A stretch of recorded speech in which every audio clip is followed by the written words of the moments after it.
Bom, agora a gente vai estudar o segundo teste T, né? Que é fazer o teste T para comparar um valor que a gente obteve fazendo uma análise. Até vou seguir com aquele mesmo exemplo que a gente já vinha antes, né? A gente mediu a concentração de cobre lá numa amostra, né? Então assim, ó, imaginem que a gente mediu a concentração de cobre em uma determinada amostra, tá? E, e agora a pergunta é a seguinte: será que o jeito que eu medi cobre nessa amostra ele está correto, né? E aí então para a gente saber que se o jeito que eu medi está correto, obviamente que o bom seria se eu soubesse a verdadeira concentração de cobre naquela amostra, entenderam? Então até isso a gente costuma dizer que é o valor aceito, né? Na química existem como é que eu vou dizer, várias amostras que não é nem amostra, são vários, a gente chama de produto certificado, né? Então a gente compra determinadas soluções, né? Pode ser na forma sólida, sei lá, mas são produtos certificados, de modo que a concentração do analito que tu quer analisar é conhecida naquilo ali, certo? Então a gente chama isso de valor aceito. Então seria a seguinte situação: eu quero analisar cobre em uma determinada amostra, né? Aquosa, por exemplo, e aí eu analiso e chego num resultado. Aí eu penso, tá, será que eu analisei certo, fiz errado? Aí o que eu poderia fazer? Bom, se eu souber que aquela amostra eu sei a concentração de cobre que tem nela, então eu posso comparar, entenderam? É bem simples, acho que é bem óbvio, é até intuitivo, né? Toda pessoa, quando faz um experimento e obtém um resultado, ela pensa, tá, e aí, será que tá certo ou tá errado? Aí ela pergunta assim, ah, mas se eu soubesse quanto que tinha aí, né? Aí eu posso saber se eu acertei ou não. É bem isso. Então a gente chama isso de valor aceito. Mas esse valor aceito, na verdade, ele tem duas possibilidades da gente saber ele, né? Uma é tu comprar um material certificado, tu vai lá e compra uma solução lá, né? Que tem concentração tanto de cobre, tu comprou isso, é uma empresa, certifica que tem exatamente aquele valor da concentração. E existe uma outra possibilidade que é de tu fazer artificialmente essa amostra no laboratório. Tu vai ter que pegar um reagente padrão primário, preparar uma solução dele, e aí tu sabe exatamente a concentração dele ali. Então também tu conhece a concentração do analito ali na solução, entenderam? Então é bem simples, né? Tem dois caminhos: ou tu usar a compra de um padrão primário, ou tu fazer ele no laboratório, né? E aí a gente vai comparar com a metodologia, né? Com o resultado que a gente obteve com o nosso método. Então o que dá para perceber aqui? Que esse teste T, ele é feito para a gente comparar o método, né, com um valor aceito. Para que fazer isso? Para validar o teu método, entendeu? Por exemplo, vamos pegar aquele exemplo de antes lá. Eu inventei uma nova metodologia para determinar a concentração de cobre na cachaça. Uma metodologia nova, vamos supor que ela não existia antes. E aí eu uso essa metodologia e chego no resultado final. Tá, e aí, esse resultado final tá certo ou tá errado, né? Aí, se eu tivesse uma amostra de cachaça onde eu já analisei e soubesse a concentração dela, eu posso comparar o meu valor com esse valor, o aceito, né? E aí é que a gente vai tirar a nossa conclusão. Antes de ir adiante, eu só quero fazer um comentário. Para uma pessoa leiga, digamos assim, que não entenda de estatística, né? Leigo em estatística, a pessoa vai imaginar assim, ó, que para a metodologia desenvolvida, a gente vai ter que achar o mesmo resultado. Por exemplo, a amostra de cachaça, o valor aceito, né? Todo mundo sabe que a concentração de cobre ali era 5 mg por litro. Para uma pessoa que não entende nada de estatística, ela tem que imaginar que outra pessoa, se usar um outro método, ele vai ter que achar os mesmos 5, entenderam? 5 é igual a 5, então não tenha dúvida que teu método é bom, né? Mas é claro que eu acho que vocês já perceberam que a coisa não é bem assim, né? Existem muitas variações ao acaso, né? Então não vai ser tão simples assim de o valor aceito era 5 e a gente achar 5.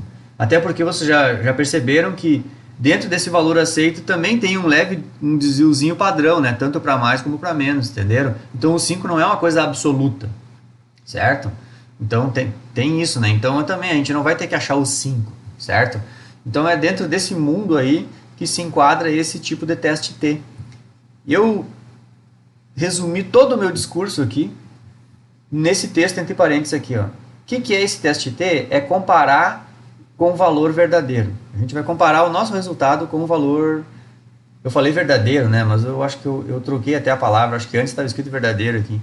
Eu vou pegar essa palavra assim, ó, valor aceito. Aceito, né? Que, como eu disse, ou vem de uma solução que a gente mesmo preparou ou de um padrão certificado. Quando eu digo padrão certificado é porque a gente comprou esse negócio, entenderam? Marquem isso, padrão certificado. É porque é isso, tem um certificado, tem uma empresa que botou o nome dela lá e disse, olha, esse produto aqui tem concentração tal de tal analito, tá? Então, vamos lá, vamos parar de ensinar estatística só com teoria, né?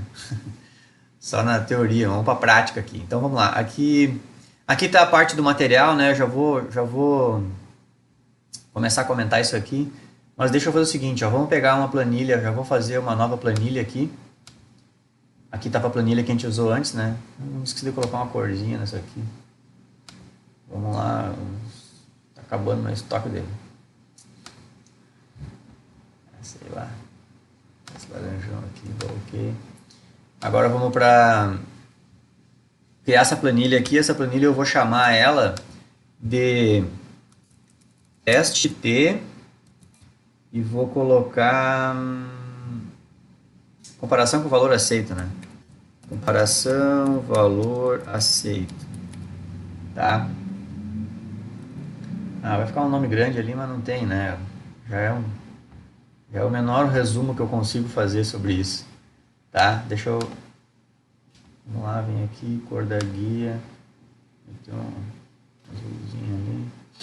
Tá? Então, teste T, comparação com valor aceito. É o nosso segundo tipo de teste T que a gente vai estudar. Para isso, eu vou pegar essa planilha aqui que a gente já usou. Vamos lá, vamos pegar... Pode ser essa aqui, ó. Vou copiar essas colunas aqui, ó. Vou copiar isso aqui. Ctrl C. Vamos lá, onde é que eu estava?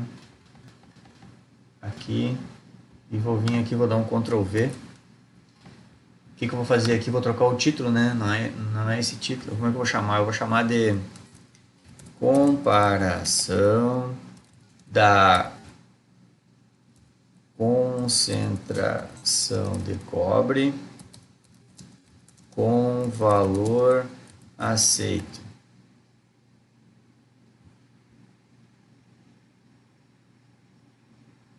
Vou dar uma diminuída no texto que eu vou botar CU2+. Então vamos aqui, vamos iluminar aqui. Vem aqui, formatar célula, sobrescrito, ok. Beleza. Comparação com valor aceito. Vamos colocar isso aqui, vamos fixar essa barra aqui, né? Colocar aqui o laranjadinho, aquele que estava lá. Vamos puxar essa coluna um pouco mais para cá. O que mais que eu vou fazer aqui? Vamos ajeitar, vamos alargar um pouco essa coluna aqui. O que mais que eu vou fazer aqui? Vamos fazer assim, ó. Aqui embaixo eu vou digitar o seguinte, ó. O valor aceito. Acho que eu vou pegar igual como está no material lá, né? O valor aceito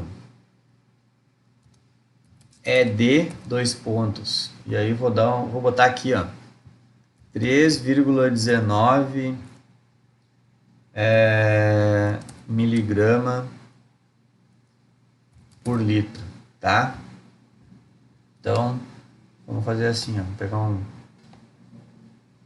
colocar uma moldurazinha ali, vou deixar isso aqui numa célula única. Vamos unificar essa célula aqui, mesclar a célula, colocar uma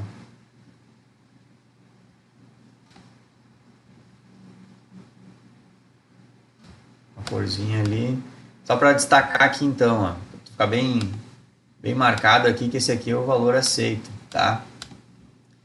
Então vamos, eu chutei aqui, tá? Então a situação é a seguinte, ó. A gente tem uma amostra lá de cobre, ou pode ser uma solução aquosa, né?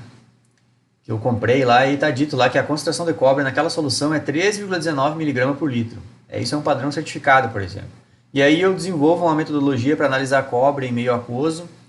E eu peguei essa mesma amostra que eu comprei, né? E analisei ela. e cheguei nesse valor aqui, ó, 13,48. A média é esse valor, tem os desvios padrões e tudo mais. Então, a questão aqui é a seguinte, pessoal.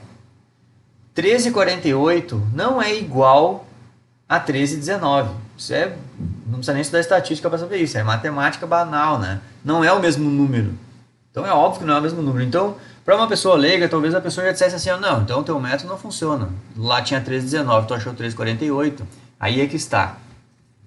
Eu acho que vocês já perceberam, depois que a gente estudou a distribuição normal, é que quando a gente desenvolve uma análise, existe um mundo de possibilidades de variações. Lembra que eu falei? Pode ter aquele mini errinho numa pipetagem, um mini erro numa leitura de um aparelho, um mini erro de qualidade de um reagente, né, de impureza de um reagente, outro mini errinho numa parte experimental lá que tenha que filtrar, sei lá o que. Sei lá, sucessivos mini erros. Pode ter um pequeno erro também no aparelho que oscilou a corrente elétrica, ou também o aparelho, sei lá, não vou discutir isso, né? Mas alguma coisinha lá na parte do instrumento em que a gente mediu. Então, são muitas variáveis envolvidas ali. Então, isso justifica com que nunca a gente vai achar exatamente, né? É muito difícil achar exatamente o mesmo valor, mas a gente pode chegar no valor perto. Então, essas pequenas variações ao acaso, a gente tem que considerar isso na estatística. E é exatamente para isso que a estatística existe, para nos lembrar que existe uma pequena variação ao acaso. E muitas vezes, coisas que não são iguais, a gente pode dizer que é o seguinte, ó, olha, elas não são iguais. Escutem bem a frase que eu vou dizer. Esses valores não são iguais, mas eles são equivalentes. Marquem bastante essa palavra, equivalente. E essa é a palavra-chave da estatística. Então a questão é, a gente sabe que 13,19 não é igual a 13,48. Então assim, ó, na estatística, esqueçam a palavra igual. Não estamos aqui, se nós precisássemos do igual, não existia estatística, entenderam? Então não esqueçam essa palavra. Então aqui na estatística a gente vai pensar na palavra equivalente. Será que 13,48 é equivalente a 13,19? Entenderam? Equivalente.